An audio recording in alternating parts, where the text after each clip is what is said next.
At our 4 very difficult parables. By the way, my name is Bill. Most of you all know me. Fellow dying inmate in the mental asylum that is the world. That's enough about me. Let's dive into the material. The following presentation would be impossible without these resources.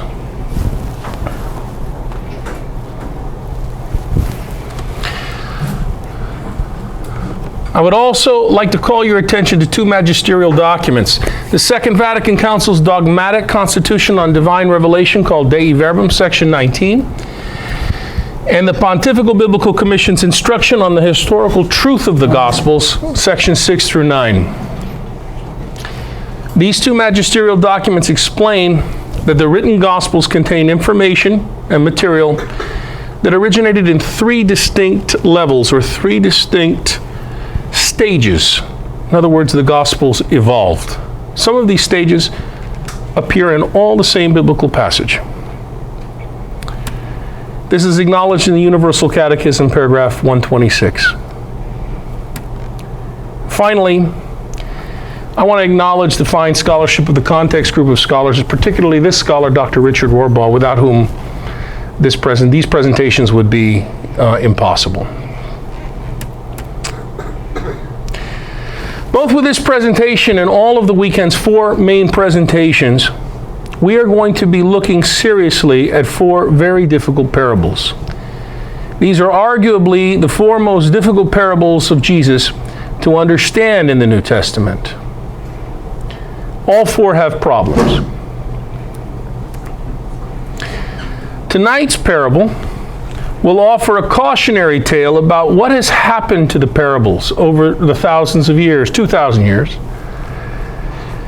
and to Jesus himself, as these parables, these stories have been used throughout the centuries.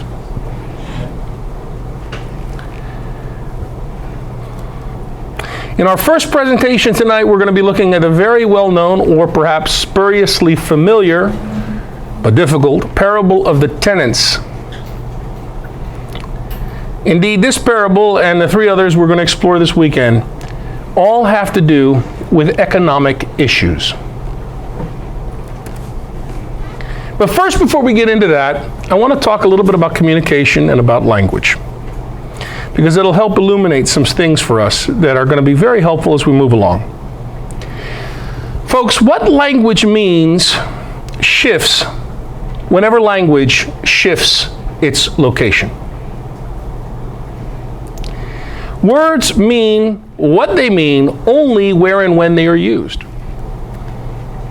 If you shift the location of the language, you necessarily and unescapably change the meaning. He hit it. You all can recognize that. You all can understand that. The sentence works. Grammatically, it has syntax. It works. You all can read it. It registers. You all can understand the words in the syntax. It makes sense. But not one person in here can interpret it. Because you don't know who he is. And you don't know what hit means exactly. And you don't know what it is. Words in isolation don't convey meaning. Language scholars and ordinary people realize, for example, that the English word fire has a different meaning in each of the following sentences. A raging fire burned down our home. My favorite golden oldie is Light My Fire. My brother-in-law got fired last week. My dad fired up the engine and the boat headed out of the harbor. Through the darkness of future past, the magician longs to see. One chance out between 2 worlds. Fire, walk with me. These different meanings of the word fire, pretty simple word, derive from our culture, our social system. Without a knowledge of mainstream United States culture or social system, a foreigner assigned to translate these sentences into another language wouldn't gain much assistance by only referring to an English dictionary alone, would he? Or she? The same would be true of any believer trying to read the Bible in the original languages of Greek, Hebrew, and Aramaic, thinking that all he needs is a concordance or interlinear with the original vocabulary. Right? Take the English word hot. What does it mean? What does hot mean? Seems pretty simple. We use it all the time. If you're in the Sahara Desert, hot is a reference to temperature. But if you're on the basketball court and you say of another player, wow, he's hot, you're referring to his scoring. Wait a minute, this is a Catholic thing. What are we doing on here? What's going on here? Okay, let's say you're out at the beach and you see a hot girl. It means you find her sexually attractive. See the difference?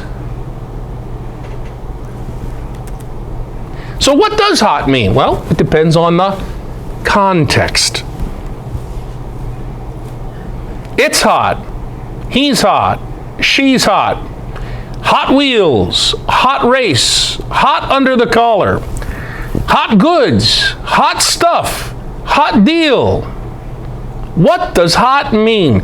Every time you move the word hot, you necessarily change its meaning.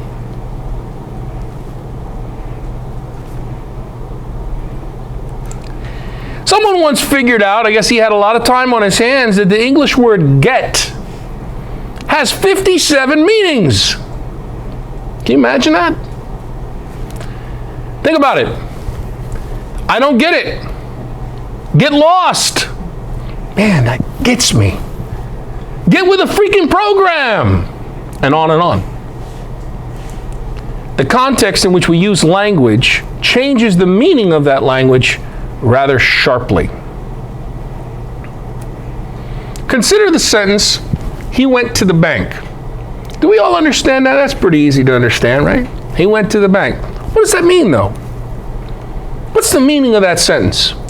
Well, look, it depends on the context. If he's downtown in a major American city or Western city, if he is downtown in such a city, it probably means that he went to a financial institution.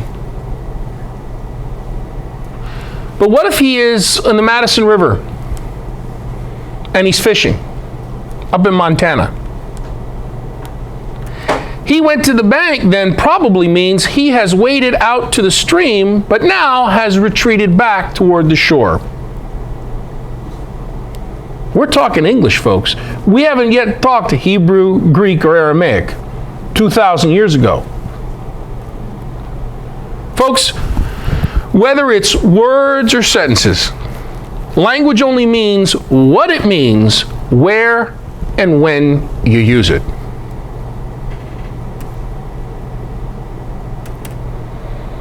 This causes us very big problems when we start talking about the sayings of the Middle Eastern day laborer and folk healer, Jesus, Son of God or no, including his parables. We have a context problem, don't we?